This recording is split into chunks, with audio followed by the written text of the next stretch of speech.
আমরা এখন একটা সুন্দর জায়গায় এসে বসেছি। এখান থেকে দেখেন ওই যে শহর দেখা যাচ্ছে, সেটা হলো সীতাকুণ্ড শহর।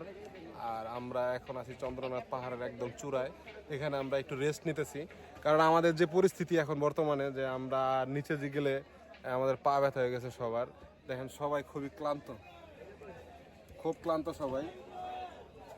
তো আমরা এখানে কিছুক্ষণ রেস্ট নেব, রেস্ট নেওয়ার পরে আবার নিচে নামার জন্য প্রস্তুতি নেব এবং নিচে নামবো ইনশাল্লাহ।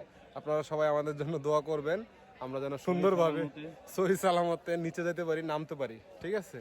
এবং নিচে যাওয়ার পর আমরা ওইখান থেকে একটা ঝর্ণায় যাব, যেখানে যাই আমরা ওইখানে গোসল করার জন্য প্ল্যানিং আছে।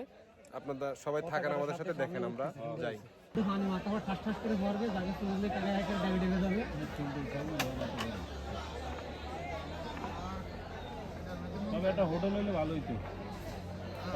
ভাই, পাহাড় ওঠার পর আপনার অনুভূতি কেমন?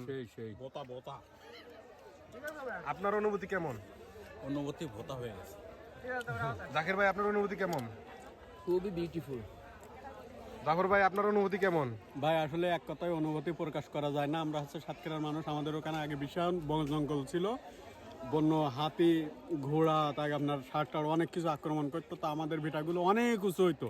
তা সেই ভিটা যে ঘর, ওই তুলনায় এ পাহাড় আমার কাছে কিছুই না। অনুভূতি অসাধারণ। সবাই একত্রিত হয়ে পাহাড়ে আসছি, ঘুরতেছি। আমরা এরকম আরো ঘুরতে চাই সবাই মিলে।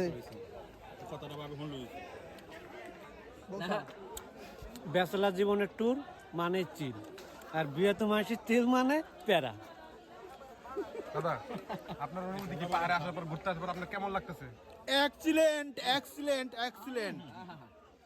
দেখেন কি খারাপ পাহাড়, একদম খারাপ।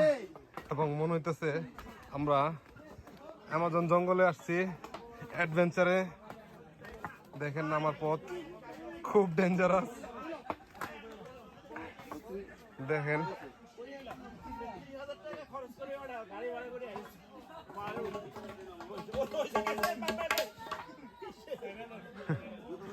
সবারই অবস্থা খুবই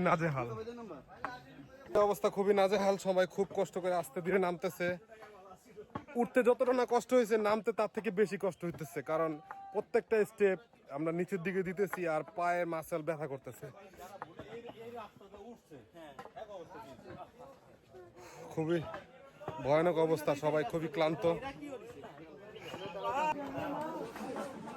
দেখেন গাইস, আমরা একদম অ্যাডভেঞ্চার বিয়ার গিলসের মতো কোন পথ দিয়ে নামতেছি। অসাধারণ একটা পথ, দুই পাশে পাহাড়, মাঝখানে সিঁড়ি। আমাদের সবার অবস্থা খুবই খারাপ, আমরা প্রায় প্রতিবন্ধীর মতো হয়ে গেছি। সবাই বাঁশের উপর নির্ভরশীল, কারণ বাঁশ আমাদের আজকে অনেক উপকার করতেছে।